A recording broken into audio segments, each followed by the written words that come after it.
ರಾಜ್ಯದ ಗೃಹಲಕ್ಷ್ಮಿಯರಿಗೆ ಸಿಎಂ ಸಿದ್ದರಾಮಯ್ಯ ಅವರು ಒಂದು ಗುಡ್ ನ್ಯೂಸ್ನ ಕೊಟ್ಟಿದ್ದಾರೆ. 15ನೇ ಕಂತು ಕೊನೆಗೂ ಕೂಡ ಬಿಡುಗಡೆ ಆಗ್ತಾ ಇದೆ. ಇದ್ರ ಬಗ್ಗೆ ಒಂದು ಲೇಟೆಸ್ಟ್ ಇನ್ಫಾರ್ಮೇಷನ್ ಈ ವಿಡಿಯೋದಲ್ಲಿ ನಿಮಗೆ ಸಿಗುತ್ತೆ. ಮಹಿಳೆಯರಂತೂ ಪ್ರತಿದಿನ ಕೂಡ ಕಾಯ್ತಾ ಇದ್ದೀರಿ 15ನೇ ಕಂತಿನ ಹಣ ಯಾವಾಗ ಬರುತ್ತೆ ಅಂತ. ಲಕ್ಷ್ಮಿ ಹೆಬ್ಬಾಳ್ಕರ್ ಮೇಡಮ್ ಅವರೇನೋ ಇತ್ತೀಚೆಗೆ 4-5 ದಿನಗಳಲ್ಲಿ ಬರುತ್ತೆ ಅಂತ ಹೇಳಿದ್ರು. ಆಗಲೇ 10 ದಿನ ಆಯ್ತಾ ಬಂತು, ಇನ್ನೂವರೆಗೂ ಅಮೌಂಟ್ ಬಂದಿಲ್ವಲ್ಲ ಅನ್ನೋ ಕ್ಯೂರಿಯಾಸಿಟಿ ನಿಮ್ಗೆ ಇದ್ದೇ ಇರುತ್ತೆ. ಸೊ ನಿಮ್ಮೆಲ್ಲ ಡೌಟ್ಸ್ಗಳಿಗೆ ಈ ವಿಡಿಯೋದಲ್ಲಿ ಕ್ಲಾರಿಫಿಕೇಶನ್ ಕೂಡ ಸಿಗುತ್ತೆ. ಸಿಎಂ ಸಿದ್ದರಾಮಯ್ಯ ಅವರು ಏನು ಹೇಳಿದ್ದಾರೆ, 15ನೇ ಕಂತಿನ ಹಣ ಯಾವಾಗ ಬರುತ್ತೆ, ಯಾವ ಡೇಟ್ ಫಿಕ್ಸ್ ಆಗಿದೆ, ಕಂಪ್ಲೀಟ್ ಇನ್ಫಾರ್ಮೇಷನ್ ತಿಳಿಸ್ಕೊಡ್ತೀನಿ. ನೀವೇನಾದರೂ ಮೊದಲನೇ ಬಾರಿ ನನ್ನ ಚಾನಲ್ ನೋಡ್ತಿದ್ದು ಇಲ್ಲಿವರೆಗೂ ಸಬ್ಸ್ಕ್ರೈಬ್ ಮಾಡ್ಕೊಂಡಿಲ್ಲ ಅಂದರೆ ದಯವಿಟ್ಟು ಸಬ್ಸ್ಕ್ರೈಬ್ ಮಾಡ್ಕೊಳ್ಳಿ.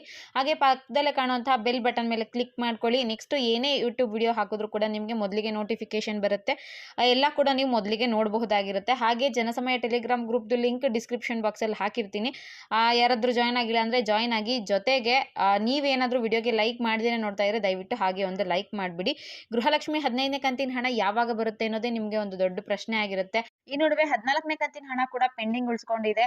ಬಹಳಷ್ಟು ಜನಕ್ಕೆ ತುಂಬಾ ಜನಕ್ಕೆ 14ನೇ ಕಂತಿನ ಹಣ ಬರಬೇಕಾಗಿದೆ. ರಾಜ್ಯ ಸರ್ಕಾರ ಇತ್ತೀಚೆಗೆ ಎಲೆಕ್ಷನ್ ನಡೀತು ಅಲ್ವಾ, ಸೊ ಅಂತ ಟೈಮಲ್ಲಿ ಆಯ್ದ ಜಿಲ್ಲೆಗಳಿಗೆ ಅದರಲ್ಲೂ ಕೂಡ ಒಂದಷ್ಟು ಫಲಾನುಭವಿಗಳಿಗೆ ಹಣನ ಹಾಕಿದ್ದಾರೆ. ಇನ್ನೊಂದಷ್ಟು ಜನಕ್ಕೆ 14ನೇ ಕಂತಿನ ಹಣ ಕೂಡ ಹಾಕಿಲ್ಲ. ಇನ್ನು 15ನೇ ಕಂತಿನ ಹಣದ ಬಗ್ಗೆ ಇತ್ತೀಚೆಗೆ ನಮ್ಮ ಲಕ್ಷ್ಮಿ ಹೆಬ್ಬಾಳ್ಕರ್ ಮೇಡಮ್ ಅವರು ನವೆಂಬರ್ 28ನೇ ತಾರೀಕು ಒಂದು ಮಾಹಿತಿ ಕೊಟ್ಟಿದ್ರು. ಏನಪ್ಪಾ ಅಂದ್ರೆ 4-5 ದಿನಗಳಲ್ಲಿ ಹಣನ ನಾವು ಹಾಕ್ತೀವಿ ಅಂತ. ಆದ್ರೂ ಕೂಡ ಇಷ್ಟು ದಿನ ಆದ್ರೂ ಅಮೌಂಟ್ ನ ಹಾಕಿಲ್ಲ. ಮಹಿಳೆಯರಿಗಂತೂ ನಮ್ಗೆ ಅಮೌಂಟ್ ಬರುತ್ತೋ ಬರೋದಿಲ್ವೋ ಒಂದು ದೊಡ್ಡ ಚರ್ಚೆಯಾಗಿ ಇವಾಗ ನಡೀತಾ ಇದೆ. ಏನಪ್ಪಾ ಅಂದ್ರೆ ಗೃಹಲಕ್ಷ್ಮಿ ಹಣ ನೀವು ಪ್ರತಿ ತಿಂಗಳು ಲೇಟ್ ಆಗಿ ಹಾಕ್ತಿದಾರಲ್ವಾ, ಸರ್ಕಾರದ ಹತ್ರ ದುಡ್ಡು ಇದ್ದಿದ್ರೆ ಅವರು ಬೇಗ ಹಾಕ್ತಾ ಇದ್ರು. ದುಡ್ಡು ಇಲ್ವೇನೋ ಅದಕ್ಕೆ ಇದನ್ನ ಕ್ಯಾನ್ಸಲ್ ಮಾಡಿದ್ದಾರೆ. ಅನ್ನಭಾಗ್ಯ ಯೋಜನೆಯ ಹಣ ಕೂಡ ಕರೆಕ್ಟ್ ಆಗಿ ಬರ್ತಿಲ್ಲ. ಇನ್ನು ಗೃಹಲಕ್ಷ್ಮಿ ಕೂಡ 1 ತಿಂಗಳು ಅವರು ಕರೆಕ್ಟ್ ಆಗಿ ಕೊಡ್ತಾ ಇಲ್ಲ, 2-3 ತಿಂಗಳಿಗೆ ಒಮ್ಮೊಮ್ಮೆ ಕೊಡ್ತಾ ಇದ್ದಾರೆ.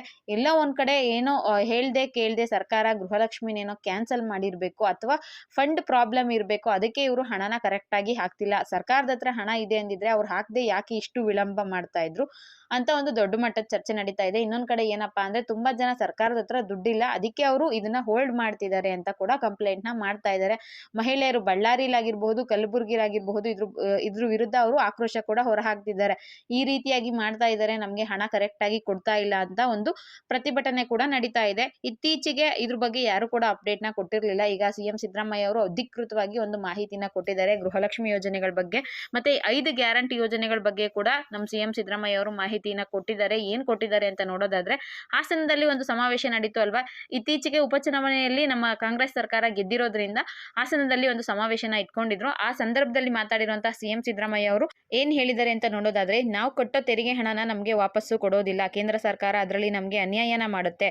ನಬಾರ್ಡ್ ಯೋಜನೆಗಳಲ್ಲಿ ರಾಜ್ಯ ಸರ್ಕಾರಕ್ಕೆ ನಮ್ಮ ಕೇಂದ್ರ ಸರ್ಕಾರದವರು ಅಂದ್ರೆ ಮೋದಿ ಸರ್ಕಾರದವರು ಅನ್ಯಾಯ ಮಾಡ್ತಾರೆ, ಅದರಲ್ಲೂ ಕೂಡ ರಾಜ್ಯ ಸರ್ಕಾರಕ್ಕೆ ಅವರು ಸಹಕರಿಸೋದಿಲ್ಲ. ಜೊತೆಗೆ ಕೇಂದ್ರ ಪುರಸ್ಕೃತ ಯೋಜನೆಗಳು ಏನೇನಿದೆ ಅದರೆಲ್ಲದರಲ್ಲೂ ಕೂಡ ನಮ್ಗೆ ಅನ್ಯಾಯನ ಮಾಡ್ತಾರೆ. ನಮಗೆ ಯಾಕೆ ಈ ರೀತಿ ಮಾಡ್ತಾರೆ ಅಂದ್ರೆ, ನಾವು ಬಡವರಿಗೆ, ಯಾರು ಮಧ್ಯಮ ವರ್ಗದ ಕುಟುಂಬದವರು ಇರ್ತಾರೆ ಅಂತವರಿಗೆ ಆರ್ಥಿಕವಾಗಿ ಸಾಮಾಜಿಕವಾಗಿ ಶಕ್ತಿನ ತುಂಬಿಡ್ತೀವಿ. ನೆಕ್ಸ್ಟ್ ಕಾಂಗ್ರೆಸ್ಗೆ ವೋಟ್ ಹಾಕ್ತಾರೆ, ಮುಂದಿನ ಬಾರಿ ಕೂಡ ಕಾಂಗ್ರೆಸ್ ಅಧಿಕಾರಕ್ಕೆ ಬರುತ್ತೆ ಅನ್ಬಿಟ್ಟು ಕೇಂದ್ರ ಸರ್ಕಾರದವರು ಎಲ್ಲಾದ್ರಲ್ಲೂ ನಮ್ಗೆ ಅನ್ಯಾಯನ ಮಾಡ್ತಾರೆ. ಆದ್ರೆ ನಾನು ಭರವಸೆನ ಕೊಡ್ತಾ ಇದ್ದೀನಿ, ನಾನು ಯಾವ್ದು 5 ಗ್ಯಾರಂಟಿ ಯೋಜನೆಗಳನ್ನ ತಂದಿದ್ದೀನಿ ಅದನ್ನ ಯಾವುದೇ ಕಾರಣಕ್ಕೂ ಕ್ಯಾನ್ಸಲ್ ಮಾಡೋದಿಲ್ಲ.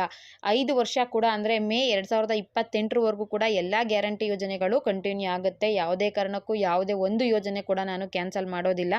5 ವರ್ಷ ಕೂಡ ನಾವೇ ಆಡಳಿತ ಮಾಡ್ತೀವಿ. ಅದ್ರ ಜೊತೆಗೆ ಮುಂದೆ ಬರುವಂತಹ 5 ವರ್ಷ ಕೂಡ ಕಾಂಗ್ರೆಸ್ಸೇ ಅಧಿಕಾರಕ್ಕೆ ಬರುತ್ತೆ, ನಾವೇ ಕೂಡ ಗೆಲ್ತೀವಿ.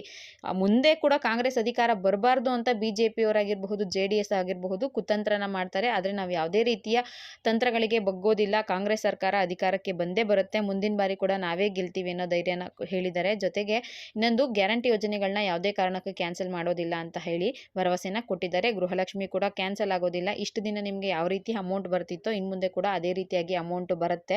ಇನ್ನು 15ನೇ ಕಂತಿನ ಹಣದ ಬಗ್ಗೆ ಹೆಚ್ಚೇನು ಮಾಹಿತಿನೂ ಅವರು ಕೊಟ್ಟಿಲ್ಲ.